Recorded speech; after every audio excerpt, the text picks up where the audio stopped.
मोहम्मद अली दुरानी साहब, thank you very much for joining us. मुझे जरा ये बताइएगा कि आप कल मिले हैं मौलाना फजलुर रहमान साहब से भी, आप शहबाज शरीफ साहब से भी मिले हैं। क्या आपकी अगली मीटिंग अब जरदारी साहब या बिलावल साहब के साथ है? बिस्मिल्लाहिर्रहमानिर्रहीम।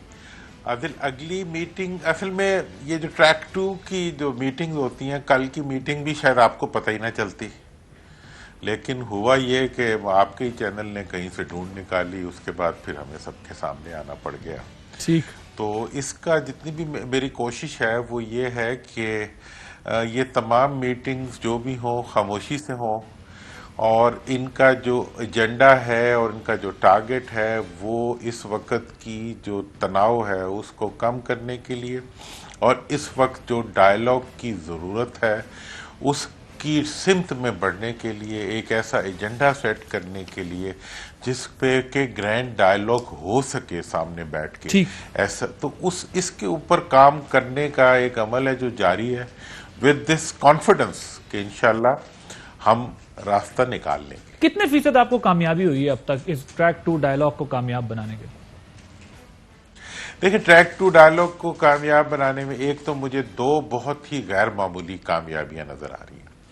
एक तो पब्लिक ओपिनियन जो है वो एकदम से स्विंग की है, और अब हर सेन आदमी कहता है कि यार कोई ना कोई भी जो भी सूरत हो किसी मसले को डायलॉग के जरिए रिजॉल्व होना चाहिए। ओके, हम अपने अपने स्टांस पे खड़े हुए हैं, हम अग्रेसिव बातें भी कर रहे हैं, हार्श बातें भी हो रही हैं, लेकिन उसके बावजूद अंडर करंट जो है वो ये डिमांड कर रहा है कि जनाब गुफ्तगू के जरिए इश्यूज को रिजॉल्व किया जाए। दूसरा ये है कि जो अपोजिशन की तरफ जो गैर मामूली हीट जनरेट हो गई थी या कर दी गई थी या एक प्रोसेस में वो बन गई थी, उसके अंदर जो है किसी हद तक कमी महसूस हो रही है, और मुझे लगता है कि जो आज पीडीएम के डिसीजन आएंगे उसमें भी ये महसूस होगा कि वो शिद्दत और हिद्दत जो है वो कुछ कम हुई है, और ये नहीं होगा कि ये बातें तो बहुत सख्त होंगी। नहीं, मैं बताता हूं, मतलब जो अल्फाज तो शायद पहले से भी ज्यादा सख्त हो, लेकिन आपने अल्फाज पे गौर नहीं करना बल्कि आपने इकदामात पे गौर करना है, वो बहुत सी चीजों को रिफ्लेक्ट करेंगे। मेरी मुलाकातों का से ज्यादा जो इस वक्त इस सारे प्रोसेस के अंदर जो स्टांस पब्लिक के सामने हमने रखा है, जिसके नतीजे में इस चीज को एस्टैब्लिश किया गया है कि इस्तीफे अगर दे देंगे तब भी तो बात करनी पड़ेगी, तो चलो पहले कर लो, ठीक है जी, और अगर ज्यादा हीट बढ़ाएंगे आप लोग तो उससे आग लगेगी, आग से तो कोई भी नहीं बचता। ठीक सर, ये जो और ये भी एक मौकफ है कि अगर जी जनाब मुकम्मल कर लें आप बात। हाँ, ये भी मौकफ है कि अगर अपोजिशन और हुकूमत दोनों कहें कि हमने बात नहीं करनी, फिर तो बात करना और जरूरी हो जाता है। तो फिर बात कौन करेगा सर? आप ये कहते हैं कि हुकूमत और अपोजिशन के दरमियान मुज़ाकरात रियासत की सतह पर होने चाहिए, इससे मुराद क्या है आपकी? रियासत तो है, स्टेट है, उसके ऑर्गन्स हैं, आप स्टेट के ऑर्गन्स को इन्वॉल्व करने की बात कर रहे हैं, स्टेट की इंस्टीट्यूशंस को मिलाकर बात करने की बात कर रहे हैं, किस तरह आप रियासत किस तरह बात करेगी? देखिए, मेरा जो इसके बारे में मौकफ है वो ये है कि रियासत के तमाम ऑर्गन्स जो हैं वो मुख्तलिफ औकात में ये स्टेटमेंट दे चुके हैं कि डायलॉग होने चाहिए।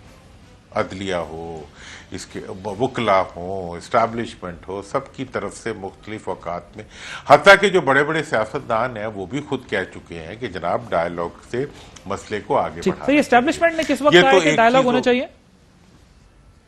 मैं मुख्तलिफ जो कॉन्फ्रेंसेज हुई हैं, मुख्तलिफ जो उसमें मतलब ये स्टाफ इसमें एनडीयू में जो डिफरेंट मीटिंग्स हुई हैं उसमें जो चीज़ें सामने मीडिया में आती रही हैं उसमें सबकी तरफ से ये बात आई है कि जी डायलॉग्स होना चाहिए इशू के ऊपर, और अदालत ने भी ये बात कही है।